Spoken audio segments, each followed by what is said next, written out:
Hello दोस्तों, नमस्कार। मेरे इस यूट्यूब चैनल में आपका बहुत बहुत स्वागत है। तो आज हम बात करेंगे इन्फो एज के बारे में। तो अभी हम इसकी विकिपीडिया पे आ चुके हैं। तो आप देख सकते हैं कंपनी का नाम इन्फो एज, टाइप पब्लिक है, ट्रेड एनएससी बीएससी दोनों पे करती है और इंडस्ट्री जो है इनकी इंटरनेट की इंडस्ट्री है। तो ये एप्लीकेशन सॉफ्टवेयर वगैरह बनाते हैं, ठीक है। उसके बाद ये कंपनी फाउंडेड कब हुई थी तो आप देख सकते हैं 1995 में फाउंडेड हुई थी और 28 साल पुरानी कंपनी है। फाउंडर कौन थे इनके तो आप देख सकते हो संजीव बिखचंदानी, जो कि इन्होंने इस कंपनी की स्थापना की थी। हेडक्वार्टर आप देख सकते हैं इनका नोएडा उत्तर प्रदेश इंडिया में है और एरिया सर्विस आप देख सकते हैं इंडिया में देते हैं, यूनाइटेड अरब में देते हैं, बहरान में देते हैं और सऊदीया अरबिया में भी देते हैं, ठीक है। तो ये इनके कहाँ कहाँ बिजनेस है वो देख लिया हमने। अब की पर्सन देख सकते हैं इस समय जो है हितेश ओबरॉय हैं, जो कि सीईओ हैं। और आप देख सकते हैं कि कंपनी के प्रोडक्ट क्या हैं। तो अभी प्रोडक्ट के नाम हम बताएंगे तो आपको कहीं ना कहीं इसकी एप्लीकेशन वगैरह आपने देखी होगी या कहीं ना कहीं सुना होगा। तो आप देख सकते हैं सबसे पहले है Naukri.com, ठीक है। फिर उसके बाद है जीवनसाथी.com, 99acres.com, शिक्षा.com, बिगशिफ्ट.com, limjob.com, jobhai.com और ambitionbox.com। तो आप देख सकते हैं इतनी सारी कंपनियां इतने सारे बिजनेस में है, ठीक है। तो अभी कंपनी की सर्विस भी आप देख सकते हैं employment, education, real estate, monetary money service, ठीक है। आप देख सकते हैं रेवेन्यू जो है कंपनी का बढ़ रहा है, ऑपरेटिंग इनकम भी बढ़ रही है, ठीक है। और नेट इनकम में कंपनी डाउन है, तो ये एक थोड़ा सा नेगेटिव पॉइंट है। बाकी हम इसके शेयर चार्ट पे हम देख लेते हैं। तो अभी हम इन्फो एज के चार्ट के ऊपर आ चुके। तो आप देख सकते हैं इसकी करंट प्राइस जो चल रही है 3725 रुपया है, जो कि इसने एक दिन में रिटर्न दिया है 0.23% का रिटर्न दिया है। 5 दिन में देखते हैं तो 0.38% का रिटर्न दिया है। एक महीने में हम देखते हैं तो नेगेटिव रिटर्न है, 11.28% का नेगेटिव रिटर्न है। 6 महीने में हम देखते हैं तो 3% का माइनस रिटर्न है। एक साल में हम देखते हैं तो 34% का माइनस रिटर्न है और 5 साल में हम देखते हैं तो 146% का पॉजिटिव रिटर्न है। इसलिए मैं बोलता हूँ कि कोई भी अच्छी कंपनी सिलेक्ट करो तो कम से कम 5 साल के लिए उसे होल्ड करो।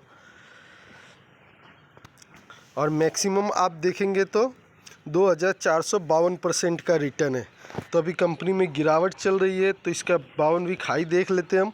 तो 5761 रुपया है और कंपनी 3700 पे चल रही, तो लगभग 2000 रुपये की गिरावट है। और कंपनी का टॉप कहाँ बना था वहाँ से हम देख लेते हैं कितने परसेंट की गिरावट है। तो हम 5 साल में देख लेते हैं। तो आप यहाँ पे देख सकते हैं कंपनी ने यहाँ पे अपना टॉप बनाया था 7000 पे और कंपनी वहाँ से अभी गिर चुकी है। एक मिनट, यहाँ पे एक मिनट, यहाँ पे टॉप बनाया था, हाँ। और यहाँ से कंपनी गिर चुकी है, 46% गिर चुकी है। 3283 रुपये की डाउन है इसमें, 46.85% की गिरावट है कंपनी में, आप देख सकते हैं। तो कंपनी अपने हाई से बहुत ज़्यादा गिर चुकी है, 40% से भी ज़्यादा गिर चुकी है। तो अभी हम देख लेते हैं कि निफ्टी 50 की अपेक्षा कैसा रिटर्न देता है। तो आप इसको निफ्टी 50 से कंपेयर करेंगे तो आप देख सकते हैं निफ्टी 50 ने जितने समय में 350% का रिटर्न दिया, उतने ही समय में Naukri.com ने 2250% का रिटर्न दिया है। तो निफ्टी 50 से तो अच्छा रिटर्न दे रहा है। रेड वाला चार्ट जो है निफ्टी 50 का है और ब्लू वाला चार्ट जो है इन्फो एज का है। तो आप देख सकते हैं कि दोनों के चार्ट में भी कितना फ़र्क है, काफ़ी ज़्यादा फ़र्क है। कंपेयर करके देखते हैं हम।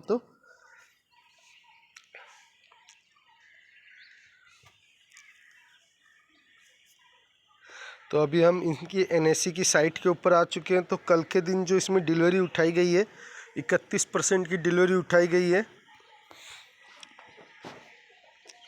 कंपनी इंफॉर्मेशन में हम जब आते हैं तो आप यहाँ पे देख सकते हो कंपनी का जो है प्रमोटर के पास 38.11% के शेयर हैं, परसेंटेज शेयर हैं, जिसमें से इन्होंने कुछ भी गिरवी नहीं रखा। तो ये एक अच्छी बात है कि कुछ भी गिरवी नहीं रखा हुआ है। और यहाँ पे आप देख सकते हैं कंपनी कॉर्पोरेट एक्शन में देख सकते हैं तो 2021 में कंपनी ने 8 रुपये का डिविडेंड दिया था, 2022 में 8 रुपये का दिया, फिर 22 में 5 रुपये का दिया और 22 में ही 10 रुपये का दिया। तो कंपनी साल में 3 बार डिविडेंड दे रही है और तीनों बार का मिला करके हम देखें तो कंपनी साल में 23 रुपये का डिविडेंड दे रही है। ठीक है, तो अभी हम इनके बैलेंस शीट के ऊपर आ जाएंगे। तो अभी हम कंपनी की बैलेंस शीट के ऊपर आ चुके हैं।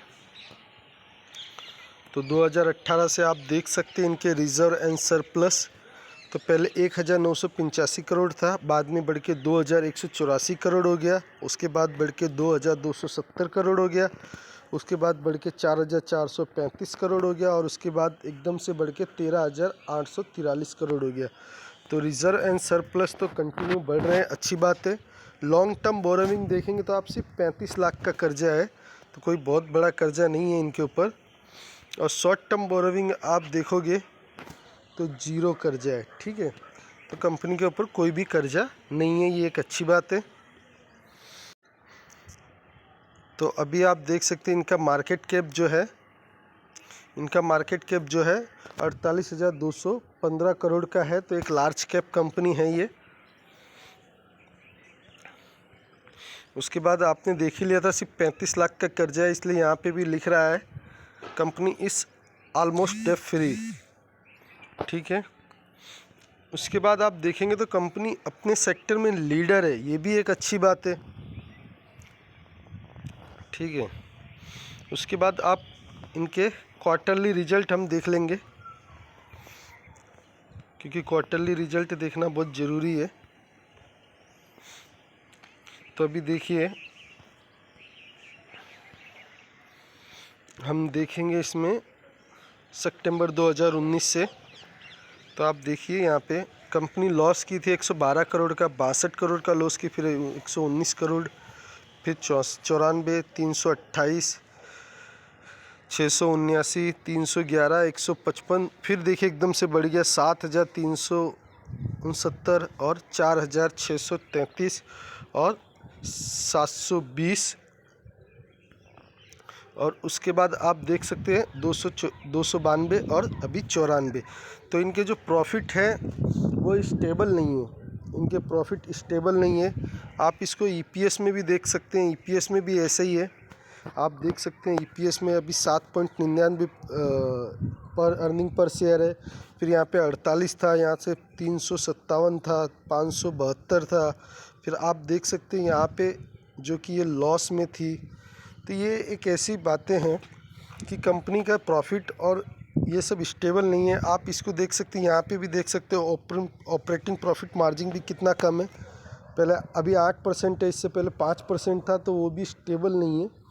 तो ऑपरेटिंग प्रॉफिट मार्जिन इनका सही नहीं आ रहा है। ठीक है, तो हम एक बार इनको ईयरली रिजल्ट भी देख लेते हैं। तो ईयरली रिजल्ट में आप देख सकते हैं 2011 में 322 करोड़ का ये सेल्स करते थे, अभी जो सेल्स कर रहे हैं 2046 करोड़ का कर रहे हैं। तो सेल्स तो सही है। ठीक है, फिर EPS ऑपरेटिंग प्रॉफिट मार्जिन वही 13% का आ रहा है, जो कि कम है, कम से कम 20% होना चाहिए।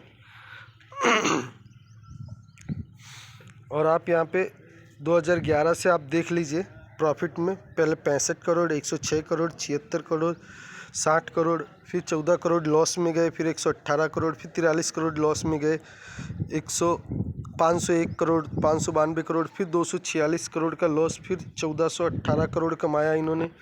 फिर उसके बाद 12,882 करोड़, फिर इसके बाद 5,739 करोड़। तो आप देख सकते हैं कि कंपनी प्रॉफिट तो कर रही है, लेकिन प्रॉफिट इनके स्टेबल नहीं है।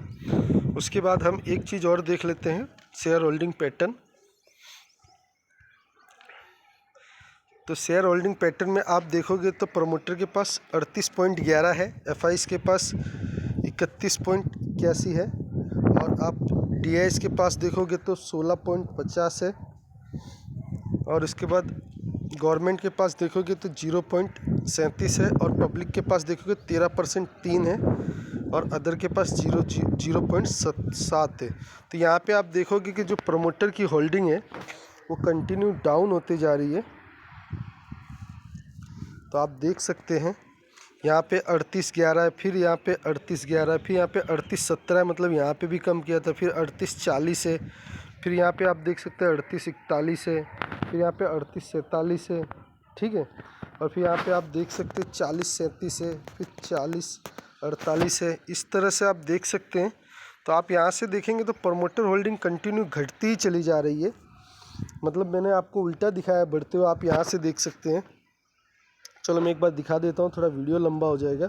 तो आप देख सकते 40.48 से ये लोग आ गए 40.37 पे आ गए, फिर उसके बाद 38.41 पे 38.47 पे आ गए, फिर उसके बाद 38.41 पे आ गए, फिर 38.40 पे आ गए, फिर 38.17 पे आ गए, और अभी 38.11 पे चल रहे हैं। तो आप देख रहे हैं ये लोग कंटिन्यू प्रमोटर अपनी होल्डिंग घटा रहे हैं। ये एक थोड़ा सा रिस्की पैटर्न लग रहा है। और यहाँ पे सेम आप एफआईआईस के पास भी देख सकते हैं, ये भी 36.11 थे, 36.12 थे, फिर 35.45 हो गए, ठीक है, फिर उसके बाद ठीक ठाक बढ़ाया इन्होंने। फिर उसके बाद आप देख सकते हैं यहाँ लास्ट में आप देख सकते हैं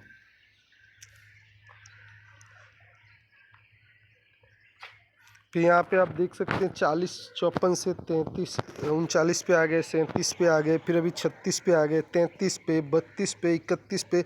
कंटिन्यू एफआईआईस भी अपने शेयर बेचते जा रहे हैं, ठीक है। तो ये चीज़ें हैं। और ये शेयर पब्लिक के पास 10% था, और पब्लिक अभी इसमें 13% हो गई है। तो पब्लिक का तो अभी ठीक ठाक है, पब्लिक तो बढ़ रही है, पब्लिक 50% से ऊपर होती है तभी हम उस कंपनी को थोड़ा सा ही मानते हैं, लेकिन इसमें रिस्क तो है, ठीक है। तो अभी हम देख लेते हैं इसमें अच्छी बातें क्या हैं और बुरी बातें क्या हैं। तो आपने सबसे पहले कंपनी को देखा, कंपनी का बिजनेस देखा, जो कि बहुत सारे .com बना रहे, शादी.com, शिक्षा.com वगैरह वगैरह। तो बिज़नेस तो इनका ठीक ठाक है। फिर उसके बाद हमने इनके चार्ट देखे, तो चार्ट भी इनके ग्रीन है, नीचे से ऊपर की तरफ जा रहे हैं। निफ्टी 50 की अपेक्षा भी अच्छा रिटर्न दे रहे हैं, ठीक है। उसके बाद हमने देख लिया इनके जो शेयर है 38%, उसमें से इन्होंने कुछ भी गिरवी नहीं रखा है। तो ये भी एक अच्छी बात है कि कुछ भी इन्होंने गिरवी नहीं रखा हुआ है, ठीक है। उसके बाद हमने देखा इनका जो है रिजर्व एंड सरप्लस बढ़ता जा रहा है, वो भी एक अच्छी बात है। और लॉन्ग टर्म कर्जा नहीं है, वो भी बात अच्छी है। शॉर्ट टर्म भी कोई कर्जा नहीं, वो भी बात अच्छी है। सेल्स इनके बढ़ रहे हैं, वो भी ठीक है, सेल्स भी बढ़ रहे बढ़िया। लेकिन इनके जो प्रॉफिट है वो स्टेबल नहीं है, कभी प्रॉफिट कम होते हैं, कभी ज़्यादा होते हैं। और उससे भी बड़ी टेंशन बात है कि कभी कभी ये लॉस में चले जाते हैं। तो इनका प्रॉफिट क्वार्टरली बिल्कुल अच्छा नहीं आ रहा है, ऑपरेटिंग प्रॉफिट मार्जिन बिल्कुल अच्छा नहीं आ रहा है, ईपीएस भी इनका बिल्कुल अच्छा नहीं आ रहा है, ठीक है। उसके बाद जो एक है शेयर होल्डिंग पैटर्न। तो शेयर होल्डिंग पैटर्न में हम देख रहे हैं तो प्रमोटर अपने शेयर बेचते ही चले जा रहे हैं, ठीक है। एफआईस भी अपनी होल्डिंग कम करती चली जा रही है। तो ये इसमें मतलब ये 4-5 नेगेटिव बातें हैं इसमें, जो है ये 4-5 नेगेटिव बातें हैं जो कि आप देख सकते हैं, ठीक है। तो इस तरह की इसमें नेगेटिव बातें हैं। बाकी शेयर का रिटर्न तो अभी तक अच्छा है, तो आप देख लीजिएगा। मुझे तो ये कंपनी थोड़ी रिस्की लग रही है, इसलिए मैं इसमें अभी कोई पोजीशन बना नहीं रहा हूँ। भविष्य में इसमें देखेंगे कोई अच्छी न्यूज़ आती है या कोई अच्छी खबर आती है तो मैं इसमें अपनी होल्डिंग रखने का सोचूंगा। फ़िलहाल तो मैं इस कंपनी से दूरी रहना पसंद करूंगा। अगर आपको ये कंपनी अच्छी लगती है, आप इस कंपनी को बाय करना चाहते हैं तो अपनी सूझबूझ के साथ बाय कीजिएगा। मुझे तो बहुत रिस्की लग रही है, और ऐसा नहीं कि मुझे रिस्की लग रही है तो कंपनी ख़राब है। कंपनी हो सकता है भविष्य में बहुत ज़्यादा रिटर्न भी दे सकती है, अभी तक तो अच्छे रिटर्न दिए हैं। तो आप अपनी सूझबूझ के साथ इसमें देखिएगा, बाय करना है तो कीजिएगा, नहीं करना है तो मत कीजिएगा। मेरे हिसाब से जो नेगेटिव पॉइंट है उन्हें बता दिया। ये वीडियो मैंने एजुकेशन पर्पस से बनाया। अगर मेरा ये वीडियो अच्छा लगता है तो मेरे चैनल को लाइक कीजिए, सब्सक्राइब कीजिए, शेयर कीजिए। मिलेंगे नेक्स्ट वीडियो में। Bye bye.